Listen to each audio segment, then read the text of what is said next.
Hello and welcome. This is the most generic and annoying makeup tutorial voice. See, I've never done anything like this before. Here is a clip from my Birmingham Comic Con MCM 2018 vlog, and this is just an example of what my Haru looks like. See, if you would like to see more videos like this in the future, like makeup tutorials, please comment below. The first thing you'd want to do is to use a hairnet to get your hair out of your eyes.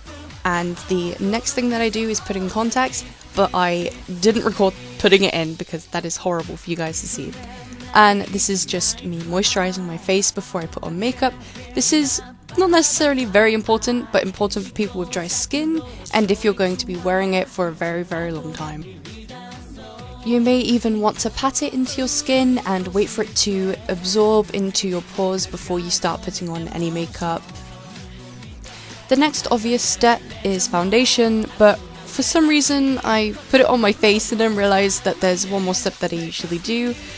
But I use a beauty blender, which hasn't been washed in a while, to be able to spread the foundation around. I think it's much better than using your fingers, which are very greasy and has stuff all over it. See, that pan I just brought out was a contour kit. I used the green to cover any red blemishes and spots. See, I had a really bad spot coming up that day, so I was just like dab dab dab with loads of green. It's colour correction, so it will contemplate with the red and balance it out. And under my eyes I use red or a slight pinkish. For some reason I'm showing you the pan, you can't even see it in this light, and that just lightens under your eyes a little bit. Here I start to dab the foundation around my face with the beauty blender, under my eyes, and just going over the colour correction. I'm not necessarily covering the colour correction, but I'm like blending it in so that there's just not a green patch on my face. Here I start to add even more foundation. This is the same with face paint. Do many layers which are thin. Don't do one massive layer or else it will be cakey or crusty, depending on face paint or foundation. But then again, adding too many layers will become oily or cakey, so don't add too many layers, but add enough to just balance out the blemishes and the spots on your face. You can see here that I'm actually adding more concealer onto my spots. I don't know why I was doing this because it can make it worse, it can make it better if you're able to dig it into your pores, which sounds horrible, I know, but if you're able to brush and dab into your pores, they will go away, but it won't be the best thing for your pores, so just be careful about that. There are actually many layers which go into my concealing and my contouring. This isn't anywhere near finished at all. This is just me adding more concealer onto my spots under my eyes. But you just have to be careful to get the right balance. You can't keep adding concealer or else it's just going to go horrible. And as you just saw, just quickly there, I'm adding a sticker to my eyelid. I actually have very wonky eyelids, and I use these eyelid stickers which hold them up, and you have a double eyelid with them. And I recommend them. They're very cheap online on eBay, and they're not necessarily invisible, but they definitely help lift your eyes and make them look brighter and larger. I also add some concealer over those stickers. Not really sure if this is the best thing to do, but it works for me. I guess it just depends what kind of person you are. So when I start contouring, I move to my nose first to get it over and done with, out of the way. See, when it comes to contour, it takes so much practice. I still look really stupid with my nose because I have such insecurities about it, but the thing is to just keep practicing, get a contour kit for birthday or Christmas. It's really worth it. So now I'm adding a really light streak down my nose, almost like a worm, and then I blend that in as well. It just takes quite a lot of layers to contour my nose, which sounds horrible, and my nose does get very cakey through the day, but not too bad. So I just keep adding a few layers of streaks of worms, and you get the idea. Boom, now we're jumping into the contour. I am actually very not good at contouring my cheeks. I kind of just take my finger, dab it in the dark contour, and just smudge it over my cheeks, and then use the beauty blender and kind of blend upwards. I know I'm blending downwards here, but I've you know, you get the idea, but blending upwards, it like actually raises your cheekbones, in my opinion. Blending downwards just makes it go down your face and just looks kind of droopy. For some reason in this video I didn't contour my jawline, which is something I usually do, so just keep that in mind. Now I'm moving on to eyebrows. This is actually an old way that I used to do it, because this footage was not really long ago, but a little while ago. But there are many different ways I do my eyebrows. You see I've gone back to the comb here. I don't know why I went to brush straight away. But I usually comb out my eyebrows, use a pencil or eyeshadow. Both is fine in my opinion. After I fill in my brows, I then conceal around my eyebrows. This really makes the eyebrows sharp. It's not focusing right now, as you can probably see.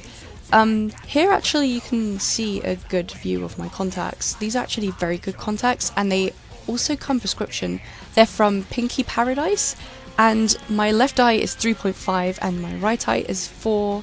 So if you are dodgy eyesighted, then you can go to Pinky Paradise and get prescription contacts for really cheap as well. So during this recording I couldn't find my actual brush that I use for this step. It's such a nice brush as well, and I use it for blending out the concealer around the eyebrows. I actually used a concealer which is a bit too bright around my eyebrows, but that can be altered when you are following this tutorial if you ever do. So even after concealing my eyebrows, I comb them and I add a bit more eyeshadow or pencil, whatever I use. Here I'm showing you how it looks in natural light compared to indoor light. You can clearly see that it's way too light for my brows in natural light, but just keep that in mind when you are concealing your eyebrows.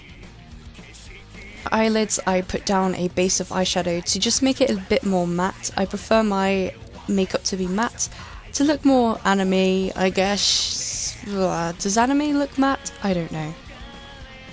So here I try to do my eyeliner on the camera, and then I just give up because it's just way too difficult. I need my space, I need my mirror.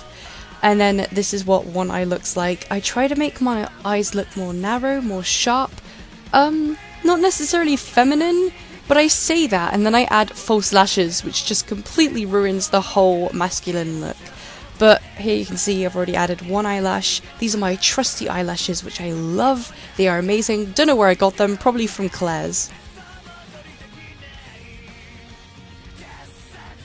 So after adding false eyelashes, I then use mascara, ding ding ding, to blend in my natural eyelashes with my fake eyelashes, and then also to enhance and emphasize my bottom eyelashes. I know he is a male, Haru, you know everything, but this is my style of how I do anime, so just back off, guys, in the comments who's just trying to create drama and hate.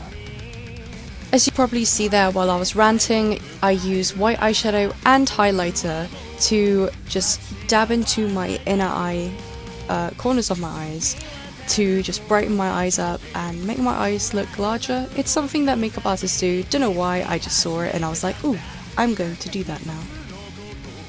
So the last main step that I do is use red lipstick in my inner lips to just sort of do that gradient thing that people do with anime characters, and it just, instead of just foundation over your lips, it just kind of pops and brings out the character so that they don't look so dead inside, you know?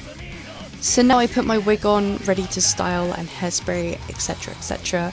But there are two crucial steps which I actually missed. I also use setting spray and setting powder. I do the setting powder first, and I use the setting spray. Sometimes I will bake under my eyes, but sometimes I won't. It depends how I'm feeling, because it makes it very cakey if I mess up. I try and layer it and it just doesn't go very well. But I definitely recommend using setting spray. It really helps. You know, it makes it moisturize through the day and it keeps it on your skin, and it's so good. So that is pretty much my makeup for Haru.